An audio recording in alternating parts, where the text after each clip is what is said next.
Hola, ¿cómo están mis queridísimos estudiantes? El día de hoy voy a hacer un pequeño tutorial o más bien una pequeña explicación sobre cómo escribir adecuadamente. Ya nosotros pues habíamos visto cómo leer, ¿verdad? ¿Cuál es la forma más apropiada para poder leer? Y bueno, ahora vamos a entonces entrar a la parte de la escritura.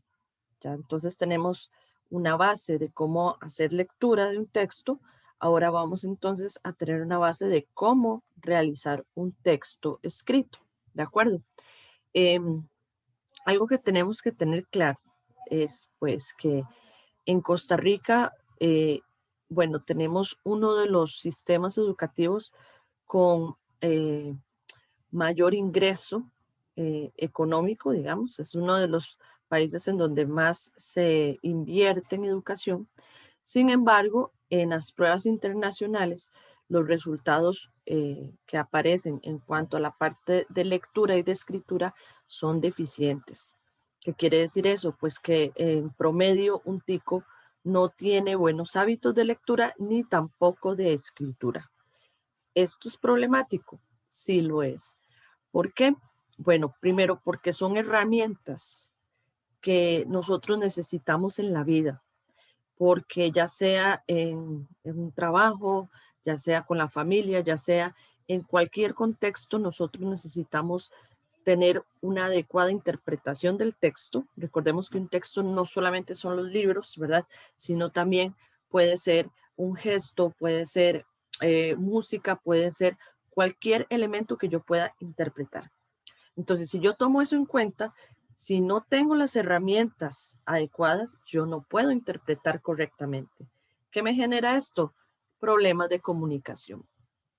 Lo mismo ocurre con la escritura. Si yo no tengo las herramientas para escribir correctamente, voy a tener también problemas de comunicación. ¿Dónde vemos eso? En los mensajes de texto. Por ejemplo, cuando ustedes envían mensajes de WhatsApp, uno no sabe si están haciendo una pregunta, una afirmación, si están afligidos, no sabemos nada de emocionalidad porque muchas veces no presentan ninguna estructura clara. Entonces, en ese sentido, pues obviamente tenemos que trabajar muchísimo más en eso, ¿de acuerdo? Por esa razón es que hoy decidí que vamos entonces a entrar a la parte de cómo escribir adecuadamente. Entonces, bueno, vamos de una vez de lleno. Voy a compartirles aquí la pizarra. Este, bueno, eh, recordemos entonces que hace unos días yo les había planteado a ustedes las 4 fases de lectura, ¿verdad? Porque tenemos que tener claro que la lectura no es solamente una primera lectura, sino que yo debo de tratar de cuestionar y descifrar más allá de lo que el texto nos da en una primera entrada, ¿de acuerdo? Bueno, ¿eso qué quiere decir? Que la lectura entonces es un proceso. Yo no puedo nada más leer y ya, sino que yo voy a leer y voy a investigar y voy a cuestionar y voy a generar. Entonces, en ese generar, curiosamente va de la mano también, pues con la parte oral y la parte escrita. Entonces, pues en ese sentido vamos entonces a entrar a la escritura. Y la escritura, bueno, tradicionalmente, por ejemplo, si yo llegaba y decía, bueno, eh, Mailincita, necesito que usted me haga una redacción de 300 palabras. Entonces, Mailincita escribía 300 palabras y me entregaba la redacción. No sabemos si tiene un buen cuerpo, si tiene forma, si tiene claridad en las estructuras, no sabemos si está bien la ortografía, simplemente cumplía con lo que la profesora pedía, es decir, nos entregaba un producto, ¿de acuerdo? Pero ese producto no sabíamos cómo había hecho Mailincita para llegar allí. Entonces, en ese sentido, ¿qué es lo que pasa? Que necesitamos tener claro que más allá del producto, lo que importa ahora es cuál es el proceso que lleva a cabo la persona estudiante para que ese producto valga la pena, o sea, sea exitoso. Si no, pues entonces, ¿para qué voy a escribir, verdad? O sea, no es por salir del paso. Recordemos que escribir es una herramienta esencial para la vida. aunque a veces no nos guste escribir, ¿verdad? Necesitamos tener las herramientas y por eso es que hoy presento este trabajo. Daniel Casani es un teórico, si no me equivoco, argentino, ¿verdad? Él propone que precisamente la escritura tenemos que tomarla en cuenta desde el inicio del proceso, ya no el resultado del escrito, sino cómo fue que se llevó a cabo ese escrito, ¿de acuerdo?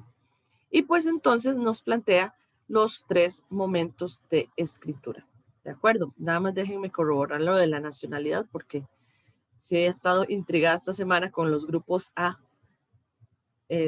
sobre eso. Entonces déjenme ver si lo encuentro. Español, perdón. Era español. Ok, entonces, en un primer momento, vamos a tener aquí, vamos a ver si lo amplío un poquito más. Ahí. Ok, el primer momento de los 3 momentos de escritura que nos plantea Daniel Casani es el de planificación. Ok, creo que hubo un corte ahí, entonces vamos a volver a compartir. Ok, entonces en los 3 momentos de escritura planteados por Daniel Casani, tenemos un primer momento que es el de la planificación. Aquí, pues lo que intentamos precisamente es aprender a organizar las ideas de lo que yo quiero escribir. Cada persona, como ya lo habíamos visto con la lectura, tiene una forma de interpretar diferente y por lo tanto, también una forma de desarrollar un escrito diferente. En ese sentido, pues la planificación va a ser una cuestión bastante personal, ¿verdad? Cada uno lo va a plantear de la manera en que le sea más acorde. Sin embargo, yo aquí les estoy dando una base de qué se espera en un proceso de planificación. Bueno, en la planificación nosotros vamos a tratar de ir planteando cuáles son los temas que vamos a desarrollar. Recordemos que cuando buscamos un tema para desarrollar, ¿verdad? Tiene que ser un tema pues que nosotros podamos dominar. ¿Qué pasa si la profesora me pone a desarrollar un tema que no sé dominar? Bueno, debo investigar, debo buscar en diferentes fuentes, ¿verdad? Sobre ese tema para poder tener una base más sólida de lo que yo quiero escribir. Entonces, ahí en esta parte de la planificación va también la parte de la investigación, si es necesaria para reforzar lo que yo voy a plantear en la escritura. Entonces, voy a plantear temas de desarrollo, ¿verdad? Voy a realizar la lluvia de ideas o también el esquema de ideas. ¿En qué consiste esa lluvia de ideas o ese esquema de ideas? Me voy a ir por acá. Aquí yo había hecho uno más o menos, ¿verdad? Suponiendo que me dan una noticia, por ejemplo, y con base en esa noticia me piden que realice un escrito. Entonces, ¿qué es lo que hago ahí? Bueno, en ese escrito, en una lluvia de ideas, no voy a escribir propiamente lo que ya yo quiero decir, sino que voy a poner una serie de ideas. Aquí las puse en pregunta, pueden ser diferentes, ¿verdad?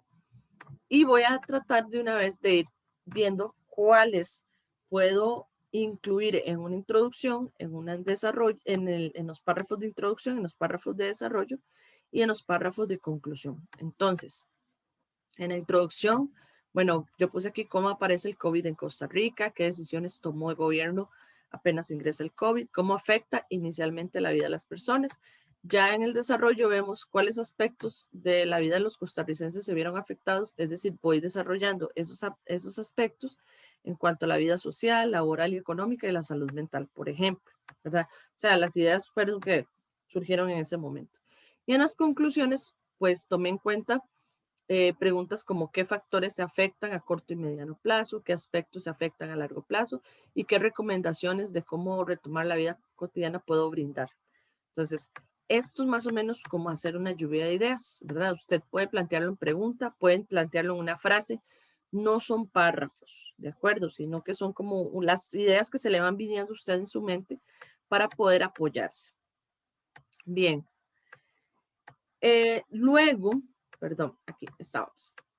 Otra parte que va dentro de la planificación es, bueno, ya teniendo clara, teniendo claro el tema o los temas que desarrollo, más las ideas que quiero desarrollar en cada párrafo, ahora sí, voy a pasar a un segundo momento de la escritura. Este segundo momento se llama textualización. En este voy a escribir el borrador. ¿Qué es el borrador? Cuando yo les hable siempre de un borrador, vamos a hablar del primer escrito que usted va a realizar. Es decir, no siempre es escribo y ya hice. No, voy a escribir y ese escrito debo de transformarlo de muchas maneras. Y ahorita les voy a explicar cómo. Y lo que quede de ese escrito al final, el resultado, va a ser el escrito final. Entonces, el borrador es el primer escrito, ¿de acuerdo? ¿Cómo voy a hacer ese primer escrito? Bueno, en párrafos, ¿verdad? Pero de acuerdo con la lluvia de ideas que yo previamente realicé.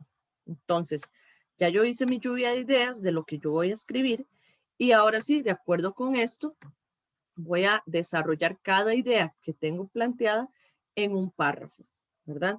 Entonces, por ejemplo, si yo voy a redactar un texto de aproximadamente 300 palabras, es más o menos unos 7 u 8 párrafos, ¿verdad? Entonces, si tenemos unos 8 párrafos, digamos, vamos a ver, ahí están. Yo puedo plantear que los primeros 2 son párrafos de introducción, los siguientes 3 o 4 de desarrollo y los últimos 2 de conclusión. Por ejemplo, no me preocupo tanto en la cantidad de palabras, sino me preocupo en la cantidad de párrafos de acuerdo con las ideas que planteo. Ya después es más fácil ir revisando la cantidad de palabras de acuerdo con lo que me soliciten en el MEP, por ejemplo, en Pruebas Faro o la profesora. Entonces, bueno, voy desarrollando cada idea mediante párrafos. Voy a utilizar conectores, ¿de acuerdo? ¿Qué son los conectores? Bueno, los conectores son, o los conectores textuales, son unas frases cortas que enlazan los párrafos o las oraciones de acuerdo con una necesidad comunicativa que yo tenga. Esos conectores son bastante eficientes, digamos, en cuanto a la ayuda que nos pueden brindar en la escritura. Por ejemplo, hay conectores para la introducción, hay conectores para el desarrollo y la conclusión, conectores de ejemplos, conectores de adición, conectores de diversas formas. Entonces ya les voy a enseñar aquí. Es que estoy tratando de ponerlo en el celular, a ver si lo puedo compartir. Por ejemplo, uno puede en el buscador de Google corriente, ¿verdad? Uno puede poner ahí conectores textuales y puede aparecer un sinfín de ejemplos de esos conectores. Ahorita no sé, el celular ha estado fatal. Entonces, bueno, si no ahí se los comparto por el material de Teams. Ah, es que estaba en videos, con razón. Por ejemplo, ven en imágenes, bueno, voy a quitar un momento, compartir pantalla para que puedan ustedes observar. Ahí ven un poquito, salen cualquier cantidad de conectores que nos van a ayudar a poder escribir. Por ejemplo, aquí hay conectores de introducción para comenzar un tema, de adición, de orden, temporal, de ejemplo, de causa, de resumen. Por ejemplo, este texto trata de a continuación, antes de examinar, en primer lugar, luego, enseguida, asimismo, más tarde, es decir, otro rasgo, por otro lado, en resumen, en síntesis, a causa de, por causa de, porque, puesto que, en conclusión, de modo que, en consecuencia, por ejemplo, para ilustrar, en concreto, etcétera. Entonces, todos esos aparecen en esas imágenes, son bastante eficientes, ¿verdad? Y yo los recomiendo muchísimo a la hora de que ustedes vayan a escribir. Entonces, bueno, listo. Ya teniendo claro esa parte de voy a usar los conectores, ¿verdad? Para que me apoye en la elaboración de cada párrafo. Otro punto que debo de tener claro durante la redacción de ese primer texto, de ese borrador, es cuidar la gramática empleada. Es decir, recordemos que debemos de escribir oraciones que tengan un orden lógico, que sean coherentes. Entonces, siempre mi recomendación es hagan oraciones cortas, breves, para que puedan tratar de cuidar lo mejor posible la gramática del texto, ¿verdad? Si son oraciones muy largas, pueden perder incluso la idea. Entonces, siempre mi recomendación es frases cortas, enlazadas por conectores, es mucho más eficiente. Cuando hablamos de la concordancia entre sustantivo y las formas ancilares, vamos a referirnos, por ejemplo, a que en la oración muchas veces nosotros olvidamos de quién estamos hablando. O por escribir a la carrera no nos fijamos en que el sustantivo no concuerda con el artículo y el adjetivo. Por ejemplo, si yo digo las casas blancas, muchas veces por escribir rápido escribo las casas blancas o los casa blanca, ¿verdad? Entonces, ese tipo de cuestiones es importante también cuidarlas, igual que la concordancia entre verbo y sujeto. Entonces, por ejemplo, aquí yo voy a compartir un momentito la pizarra. Se me ocurre, no, acá. Por ejemplo, yo puedo decir, el grupo es muy brillante. ¿Ok? Tengo esta oración. El grupo es muy brillante. ¿De acuerdo? Y bueno, ahora sí vamos a ver si está acá. Entonces, en ese sentido, tenemos aquí el verbo, ¿verdad? Es este de acá. Y tenemos acá el sujeto. Entonces, ¿qué es lo que planteamos en la concordancia? En la concordancia planteamos que si el verbo está en singular, el sujeto también debe estarlo. Muchas veces la gente pone, el grupo son muy brillantes, porque como el grupo es una palabra que evidencia colectividad, entonces creemos que esto iría con la palabra son, y aquí de paso también con brillantes, lo pluralizamos. Eso es un error de concordancia, entonces tenemos que tener cuidado precisamente de que de lo que estoy hablando en la oración o en el párrafo coincida con los verbos que utilizo. Eso es muy importante, ¿de acuerdo? Entonces, para que lo tomen en cuenta, ese uso de la concordancia entre verbo y sujeto. Finalmente, dentro de esta parte de la textualización, debo saber que cuando escribo, utilizo párrafos expositivos y descriptivos en tercera persona.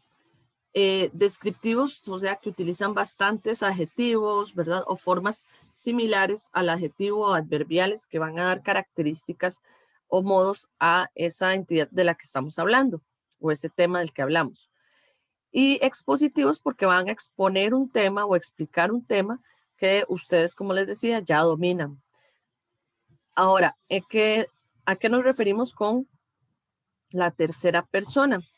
Nos vamos a referir a que es una entidad, o sea, yo no puedo escribir yo pienso, yo creo, yo considero, sino que voy a utilizar, por ejemplo, yo considero necesario aplicar formas de atención social a las personas, ¿verdad? Sobre el tema de la pandemia. Entonces, en vez de poner eso, yo voy a decir, es necesario el uso, la aplicación de diferentes actividades que permitan o faciliten en la salud mental, por ejemplo, ¿verdad? Entonces, el usar es necesario, es considerable, se necesita, se apoya, ¿verdad? Es evidente. Usar frases de tercera persona. Bien, ya para ir finalizando, vamos al tercer momento de la escritura. El tercer momento es el de la revisión. Me van a disculpar ahí, pero yo pensé que no tenía movidita la cámara. El tercer momento es la revisión. En la revisión yo voy a verificar, estudiar y corregir, ¿verdad? Diversas cuestiones en cuanto a la forma y el contenido del texto. En la forma, ¿qué es lo que voy a ver? Ver que en ese texto, en ese primer escrito que tengo, voy a agarrar lápiz o si lo voy a hacer en digital, pero voy a leerlo nuevamente para verificar que la ortografía es la correcta, el uso de los puntos, de las comas, de los dos puntos, del paréntesis, todo lo que tiene que ver con puntuación esté efectivamente bien colocado. El uso de la tilde, ¿verdad? La acentuación, saber que está bien aplicada. Muchas veces muchos estudiantes me dicen, profe, es que yo no sé tildar. Bueno, ya a estas alturas debemos de saber tildar. Hay reglas básicas para hacerlo. Existe cualquier cantidad de tutoriales, cualquier cantidad de ejercicios, de actividades interactivas, cualquier cantidad de material ilustrativo que a usted le dice cuándo y cómo pone usted una tilde.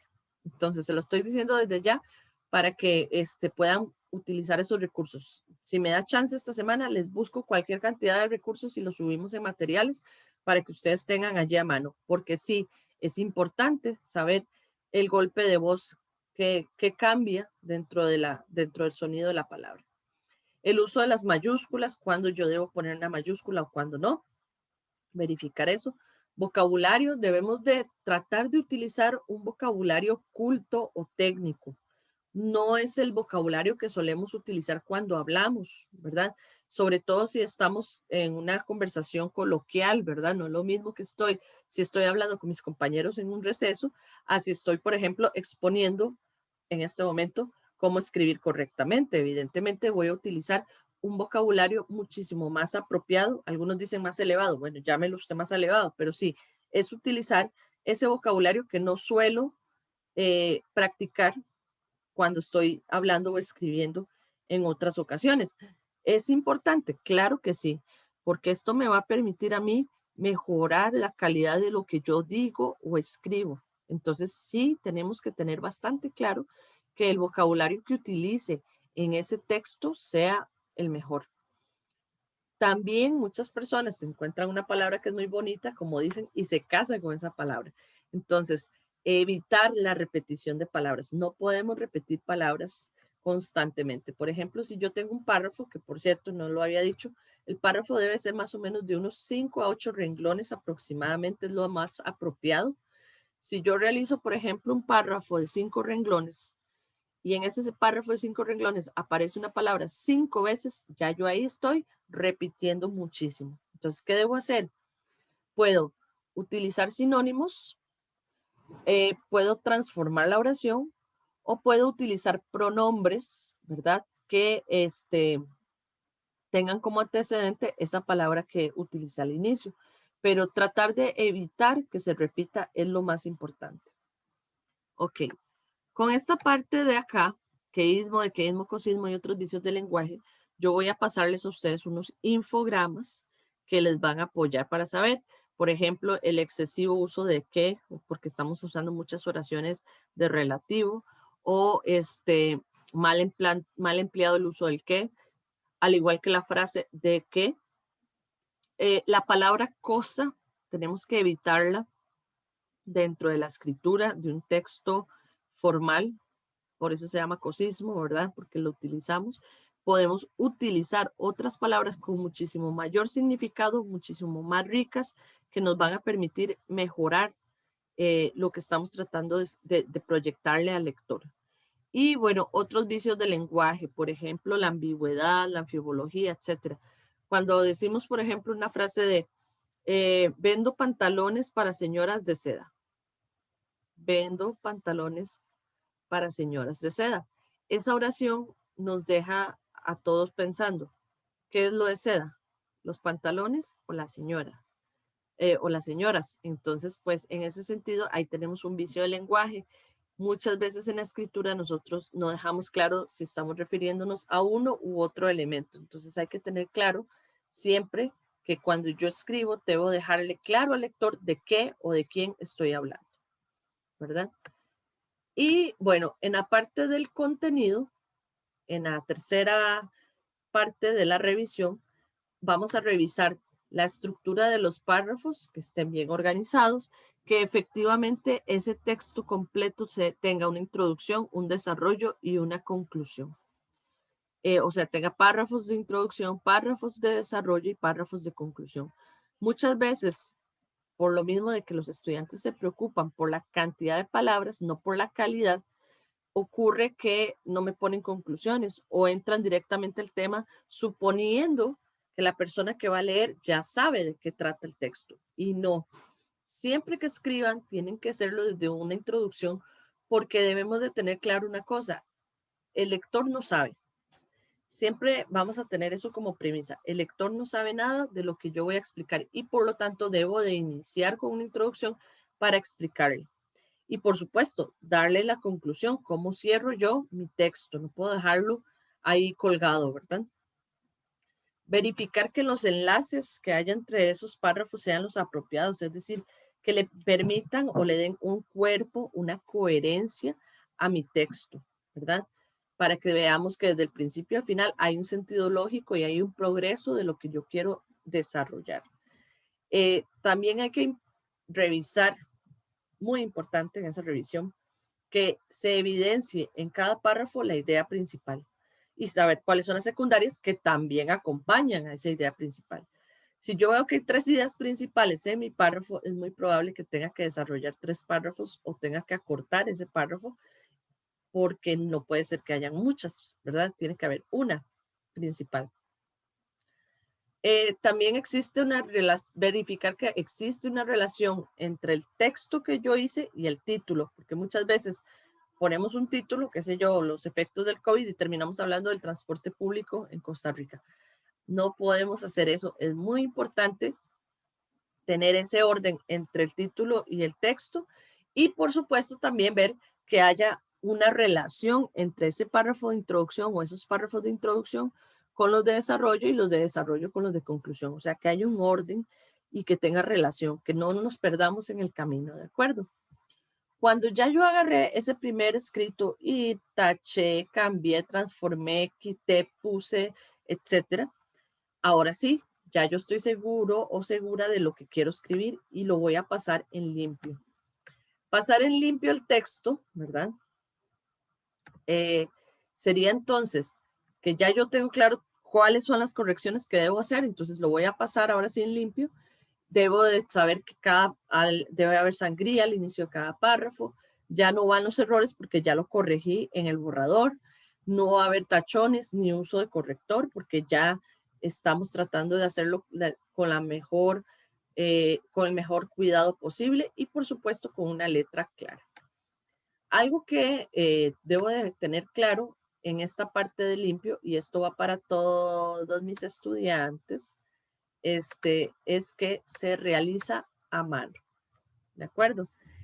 El texto definitivo lo vamos a realizar a mano, no en la computadora, porque la idea es que vayamos desde ya practicando para prueba FARO. En la prueba FARO tenemos una parte de redacción y por supuesto que se realiza a mano, entonces tenemos que tener claro que esa parte, ya por eso es que el borrador puede ser en digital o físico, pero que cuando lo revisemos y lo tengamos claro, ahora sí, ya yo pueda pasarlo a mano con cuidado, ¿de acuerdo? Entonces, pues eso sería con respecto a los 3 momentos de escritura. Ya ustedes tienen ahí una pauta de cómo escribir de la mejor manera. Esto lo estoy haciendo porque lo vamos a utilizar en prácticamente todo el año, no solamente en el instrumento de medición sumativa, ¿verdad? O en las guías 1 y 2, sino en todas las demás guías. Muy probablemente cuando tengamos que hacer producción escrita, ya ustedes saben que lo que me vayan a dar tiene que tener todo un proceso. Tiene que haber una lluvia de ideas, tiene que haber una elaboración de un borrador que además es revisado con mucha cautela para poder pasarse a un texto definitivo. Entonces, espero que les haya servido mucho este material y pues igual estamos en contacto, ustedes ya tienen mi número, tienen mi correo y tienen por supuesto la plataforma de Teams para hacer mayores consultas. Les deseo lo mejor y espero que se encuentren bien en sus casas. Hasta pronto.